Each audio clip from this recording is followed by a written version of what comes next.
Dando início agora ao nosso estudo de crescimento de funções. Então, suponha que você tem A e B, dois algoritmos que resolvem um determinado problema. Tudo bem? Então, o que você quer saber é qual algoritmo você vai escolher para você implementar. Se vai ser o algoritmo A ou se vai ser o algoritmo B. Então, suponha que você tenha o TAN e o TBN, que são as funções de pior caso do A e do B, respectivamente. Olhando no gráfico, a gente tem que o A é essa curva aqui, que está em azul, e o B é essa curva aqui que está em vermelho. Outra informação que eu vou te passar é a seguinte, que a partir desse ponto aqui, desse N0 aqui, a gente tem que a curva vermelha, ela sempre vai estar acima da curva azul, ou seja, ela nunca vai ficar abaixo a partir desse ponto aqui. Ela pode até tocar a curva azul, mas ela nunca vai estar abaixo. Tudo bem? Então, dado essa configuração, eu quero que você me fale qual o melhor algoritmo para você escolher aí, nesse caso. Então pausa o vídeo e pensa um pouquinho, tá? Então, pensando aqui, a primeira resposta mais assim que a gente pode dar é que depende, né? Eu não sei. Por quê? Porque depende das suas entradas. Se as suas entradas, se as suas instâncias, elas são até o n, eu tenho aqui que o vermelho ele sempre está abaixo, né? Ou seja, o tempo de pior caso do algoritmo B, ele vai ser melhor. Então, ele, para mim, nesse caso, eu vou ter que escolher ele, né? Ele vai ser melhor para mim porque eu sei que essa curva ela está abaixo. Agora, se você considerar todo mundo, instâncias que são a partir aqui, né?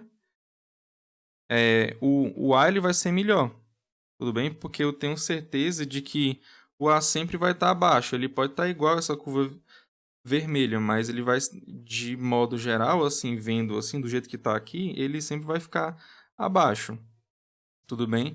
Então, nesse caso aqui, a gente pode falar o seguinte: olha, assintoticamente eu posso escolher o A. Ele é o melhor algoritmo para mim, considerando assintoticamente, né? Considerando o crescimento da função. Agora, iniciando o nosso estudo sobre notação assintótica, vamos ver primeiro a notação ômega. Então, a gente define dessa forma aqui. O ômega de g de n, ele é igual ao conjunto, que você vai ter um f de n, que é uma função, e essa função ela vai ser tal que existe uma constante C1 e outra constante N0, constantes, tudo bem? O CTE é de constante e o vírgula S aí é porque eu estou falando no plural, né? Então, são constantes positivas tais que, só vou colocar TQ, tal que o zero ele é menor ou igual do que a primeira constante, que é o C1 vezes o G de N, que é menor do que a função f, tudo bem? O f de n. Isso tem que ser válido para todo n maior ou igual a n0. Então, aqui eu fecho o meu conjunto. Para ficar um pouco melhor esse entendimento aqui dessa definição, a gente vai desenhar aqui, tá? Então, suponha que você tem esse f de n aqui, e a sua constante C1 vezes o g de n é essa função aqui. Tá? E você tem uma certeza de que a partir desse ponto aqui, que é o n0, a gente tem que o azul, essa função que está em azul, ela sempre vai estar acima dessa função que está em vermelho. Ela nunca vai estar abaixo, tudo bem? Ela pode tocar, mas eu sei que ela nunca vai estar abaixo. Então, se isso aqui acontece, você pode falar que a sua função f de n, ela pertence ao ômega de g de n. Notação O. Então, a gente define a notação O da seguinte forma. O O de g de n ele vai ser igual ao conjunto de funções. Então, uma função f de n está nele, de modo que existe uma constante C2 e outra constante N0, constantes positivas, tais que o zero é menor ou igual ao f de n, que é menor ou igual do que a constante C2 vezes o g de n. Isso é válido para todo n maior ou igual a n0. No gráfico lá, para entender melhor, se você tem essa função f aqui e tem essa outra aqui que é a constante C2 vezes o g de n, e a partir desse ponto n0 aqui você tem que essa curva azul ela sempre vai estar abaixo da vermelha, ou seja, ela nunca vai ultrapassar, ela pode até tocar a vermelha novamente, mas eu sei que ela nunca ultrapassa para ficar acima dela.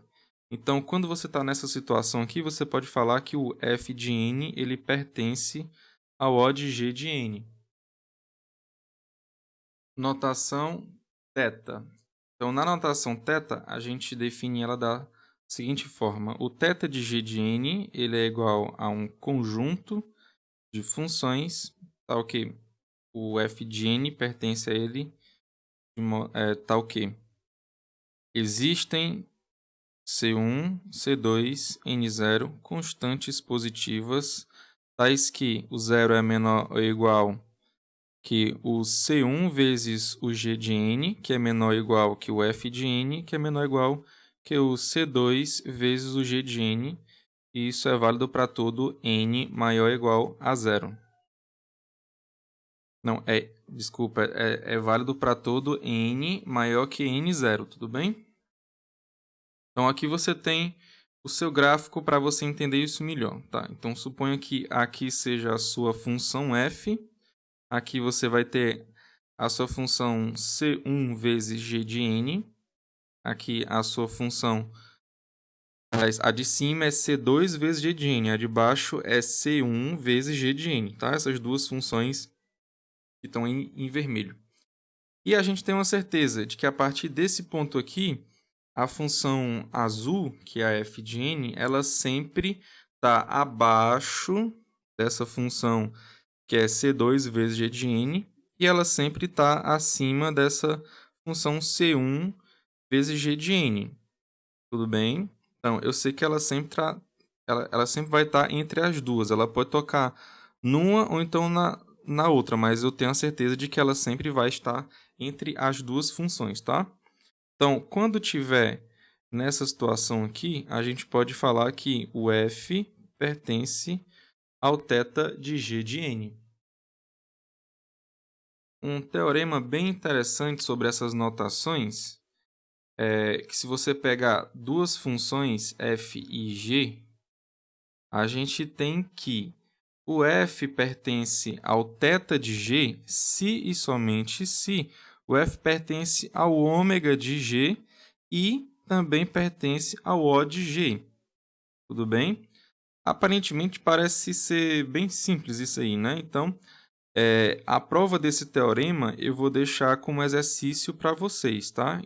Agora a gente vai ver alguns abusos de notação para a gente entender um pouco melhor essas notações.